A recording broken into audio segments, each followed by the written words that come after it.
నాతో అస్సలు అయితే లేదు, నేను ఏం చేయాలి అని అంటున్నాడు. అంటే బెదిరింపు ధోరణి అనేది మామూలే, మామూలే అయిపోయింది. పేరుకు మాత్రము నేను మళ్ళీ నాతోటైతే లేదు, నేను ఎక్కడి నుంచి తేవాలంటాడు. కానీ మళ్ళీ శుద్ధ అబద్ధాలు మాత్రం చాలా ఘోరంగా వస్తుంటాయి కదా రేవంత్ రెడ్డి గారు.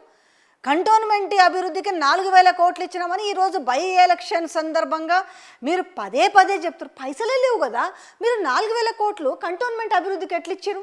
ఇవాళ చూస్తేనేమో ఆడ కంటోన్మెంట్లో ఎట్లా ఉన్నాయి, రోడ్ల పరిస్థితి ఎట్లుంది, ఆడ లోకల్లో ఎవరిని వల్కరించినా కూడా అసలు ఆ కంటోన్మెంట్ దుస్థితి గురించి చెప్తున్నారు. ఇవాళ కేవలం జూబ్లీ హిల్స్ బై ఎలక్షన్ బయటపడడానికి మాత్రము మీరు 4,000 కోట్లు ఇచ్చిర్రు అని చెప్పేసి మీరు పెద్ద డంకాలు బాదుతున్నారు కదా. ఇప్పుడు గతంలో మీకు ఉద్యోగుల విషయంలో కూడా ఇదే మాట్లాడారు. మేము ఏం పని చేసి మీకు ఏమి ఇవ్వాలి అని చెప్పేసి. మరి చేతగా నాతోటి అయితే లేదన్నప్పుడు ఎవరు ముఖ్యమంత్రి అంటే ఎవరు? రాష్ట్రానికైతే నువ్వే కదా ఇప్పుడు పెద్ద. మరి అలాంటప్పుడు నాతోటి అయితే లేదు అనే మాట ఎంతవరకు కరెక్ట్ చూద్దాం. కొన్ని పాయింట్స్ ఇందులో మీకు చూపిస్తాను. వాళ్ళని బెదిరిస్తున్నాడు. మళ్ళీ కాలేజీలు ఎట్లా సంపాదిస్తున్నాయో తెలుసు, వచ్చే ఏడాది డొనేషన్లు ఎలా తీసుకుంటారో చూస్తా. కాలేజీలు ఎట్లా సంపాదిస్తున్నాయో తెలుసు, వచ్చే ఏడాది డొనేషన్లు ఎట్లా తీసుకుంటారో చూస్తా. అధికారులను తిడితే ఫీజు రియంబర్స్మెంట్ రాదు, 3 నెలల్లో 6 నెలలకో ఫీజులు విడుదల చేస్తాం. మా హయాంలో బకాయిలనే ముందుగా చెల్లిస్తాం. విద్యా సంస్థలు బంద్ పెడితే మీతో చర్చలు ఉండవు, కళాశాల యాజమాన్యాలకు రేవంత్ బెదిరింపులు. వినండి ఒకసారి, మీరు ఆయన మాట్లాడిన ఆ వీడియో అండ్ ఆడియో కూడా చూడండి ఏ రకంగా మాట్లాడుతారు. ఏదైనా కూడా అది కూర్చోబెట్టుకొని మాట్లాడుకొని నిజంగానే ఖజానా ఖాళీగా ఉంది, ఖజానాలో డబ్బులు లేవు, మీకు అవుతలేదు అని చెప్పినప్పుడు కూర్చోబెట్టి మాట్లాడి, కానీ ఒక బెదిరింపు ఏం చేసుకుంటారో చేసుకోపోండి అనేసి ఏది ఆపి దేనికి ఇవ్వాలి. సేమ్ గతంలో ఉద్యోగులకు జీతాల పెంపు విషయంలో కావచ్చు, డిఏల విషయంలో కావచ్చు, సేమ్ ఇదే డైలాగ్ వాడిండు. మనకు వస్తున్న 18,500 కోట్లు దేని ఖర్చు పెట్టాలో చెప్పండి. ఉద్యోగుల జీతాలు ఆపాలనా, రైతు భరోసా ఆపాలనా, షాదీ ముబారక్, కళ్యాణ లక్ష్మి ఆపాలనా, రాజీవ్ ఆరోగ్యశ్రీ ఆపాలనా? మీరే చెప్పండి, ఏది ఆపి ఇవ్వాలి? ఎస్సీ ఎస్టీ బీసీ మైనార్టీ పిల్లలకు హాస్టల్లో భోజనము డబ్బులు ఆపాలనా, ఏం ఆపాలి? దీంట్లో నేను చెప్తా. రైతు భరోసా గురించి మాట్లాడను, ఉద్యోగుల జీతాల భత్యాల గురించి కూడా వాళ్ళకి తెలుసు అందరికీ. రైతు భరోసా ఎన్నిసార్లు ఇచ్చిర్రు? రైతు భరోసా అరే మీకు కొంచెమన్నా ఆలోచన లేదా? ఇప్పటికి ఎన్ని దఫాలు ఇవ్వాలి, ఎప్పుడు ఇచ్చిరు? మొన్న లోకల్ బాడీ ఎలక్షన్ల కోసం 9,000 కోట్ల ఖాతాలోకి వేసిరు, కేవలం భయంతో. ఆ లోకల్ బాడీ ఎలక్షన్ల ఓట్ల కోసం. అది ముచ్చట, మీరు రైతు భరోసా ముచ్చట అని అసలు ఇట్లా మాట్లాడకుండా ఉండురు. ఎందుకో చెప్పనా, అనవసరంగా మీ అంతలో మీరే మేము ఇచ్చినామని గొప్పలు చెప్పుకుంటుంటారు, కానీ మీరు ఇవ్వలేదన్న విషయం ప్రజలు మిమ్మల్ని ఎత్తి చూపుతుంటారు. ఇక షాదీ ముబారక్, కళ్యాణ లక్ష్మి తులం బంగారం ఇస్తున్నారు. ఏది మరి? ఆపాలనాను మాట్లాడుతున్నారు కదా, ఏది తులం బంగారము? మీ క్యాబినెట్లో ఉన్న మంత్రినే మేము బంగారాన్ని ఇవ్వలేము, 50,000 కాస్త మేము పెట్టినప్పుడు 50,000 ఉంది మేనిఫెస్టోలో, ఇప్పుడు 1,50,000 అయింది, మేము బంగారం ఎట్లిస్తాము అని చెప్పి చేతులు ఎత్తేసిన ఆయన కూడా చూసిరు. అది కళ్యాణ లక్ష్మి కథ. ఇక రాజీవ్ ఆరోగ్యశ్రీకి సంబంధించి కూడా బిల్లులు ఏమాత్రమునే, హాస్పిటల్స్కి ఎంతెంత బకాయిలు పడ్డారో ఆ విషయం తెలిసే. ఇక దేని గురించి, ఇక మీరు ఎస్సీ ఎస్టీ బీసీ మైనార్టీ పిల్లలకు హాస్టల్లో భోజనం డబ్బులు ఆపాలన. ఆ భోజనం సంగతి, ఆ భోజనం తిని ఏ రకంగా అస్వస్థత పాలవుతున్నారు, ఎంతమంది ప్రాణాలు కోల్పోయారు అనే విషయం కూడా తెలుసు కదా. మీరు ఏ రకంగా నాణ్యమైన భోజనం పెడుతున్నారో కూడా తెలుసు కదా. ఇంకా మనం గొప్పలు చెప్పుకోవడం అవసరం అంటారా?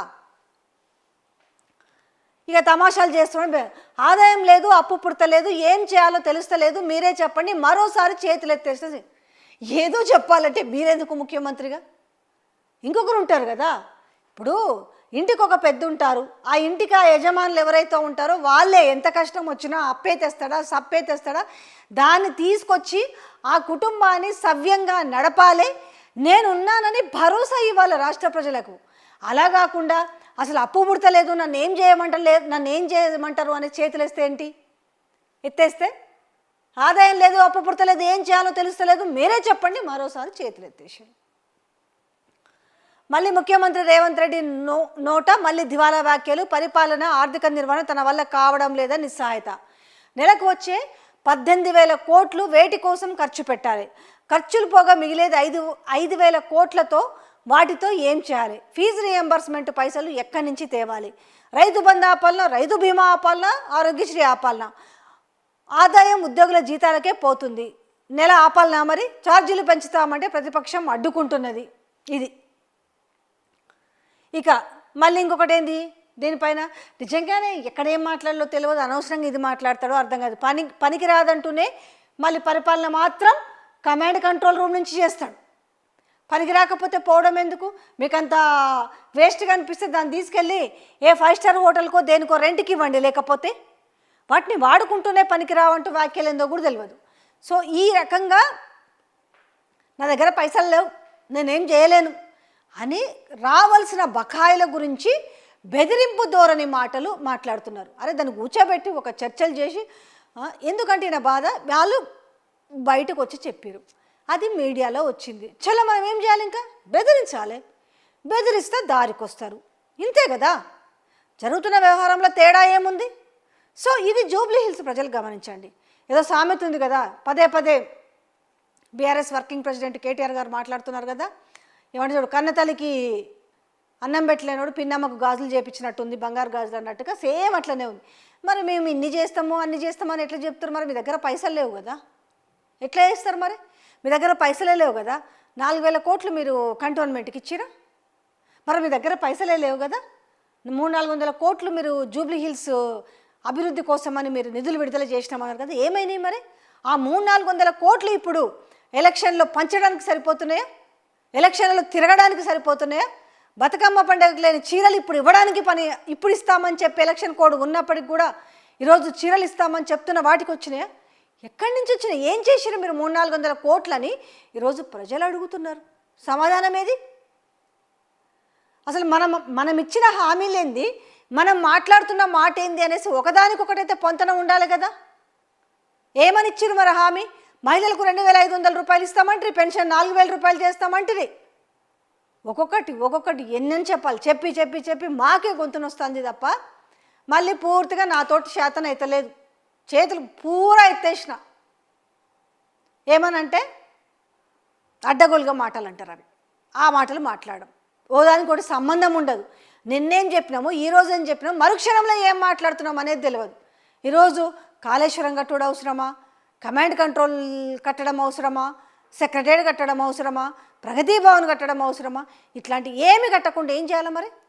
అంటే దివాళి తీసి ఉండాలా ఇలా తెలంగాణ అంతా కూడా మొత్తం కూడా? ఎందుకంటే మీరు తెలంగాణ తల్లి విగ్రహంలో రూపురేఖలు మార్చి బీద తెలంగాణ తల్లిని చూపించినట్టుగా తెలంగాణ రాష్ట్రం అంతా బీద అంత సర్వం కోల్పోయి ఉండాలా? ఏం బాగుండొద్దు.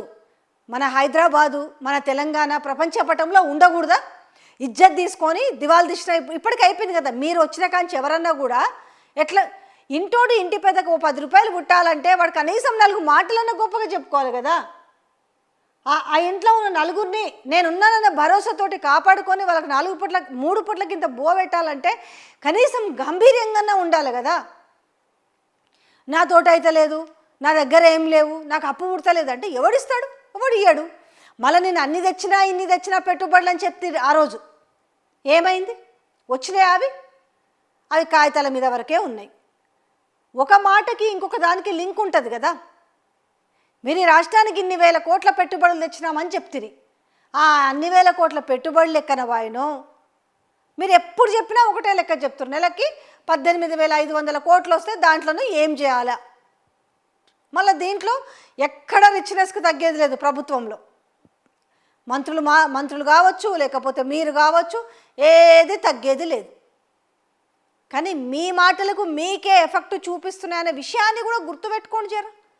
ఇక మీకు శాతం అయితే లేదు అన్నప్పుడు మాకు పరిపాలించడమే చేతన అయితే లేదని చేతులు ఎత్తేస్తే ప్రజలకు మీరు ఎట్లా భరోసా ఇస్తారు? ప్రజలు మిమ్మల్ని ఎట్లా నమ్ముతారు అనేది మరి మీరు మాట్లాడిన మాటలు మళ్ళీ ఒకసారి అవి రిపీట్ చేస్తున్న మాటలు ఒకసారి వినండి. మీరు మాట్లాడిన మాటలు మీరే గుర్తుంచుకోండి, ఒకసారి రిపీట్ చేసుకోండి, అర్థమవుతుంది. నేనేం మాట్లాడినా నా గురించి ప్రజలు ఏమనుకుంటారు అనేది మీరు ఒకసారి అది రిపీట్ చేసుకోండి.